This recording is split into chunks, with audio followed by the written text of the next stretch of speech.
High রে, মাইকখানা তো কি হ্যাঁ? আমি আমি আমি আমি বাবা যে ভাষা আমার ওই ভাষাই ঠিক আছে। আমি বাবা শুধু বাংলা ভাষা আমার শিখতে হবে না। দিদি এসে বলবে তোমরা সব সারা বাংলাদেশ যাও। দিদি এসে বলবে, তা দাদা এসে বলবে যে না আমরা বাংলাদেশ যাবো না, আমরা আগে দাদা বলবে না, দিদি যদি আউট হয়ে যাবে। না, দাদা তার আগে আউট হবে না। বেচারা মুড়ি মাখছে, দেখো পেঁয়াজ কাটছে ওখানে, মুড়ি মাখা পেঁয়াজ তো কাটবে, চানাচুর নিয়ে। বউ তো মাখতে পারে না, এমন অকর্ম একটা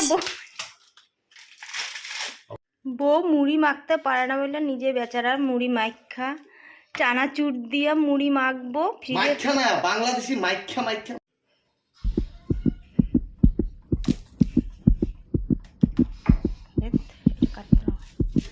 তুমি কাকার টেস্ট হচ্ছে। শুনু তুইও খা দেখ, নে কে দেখ।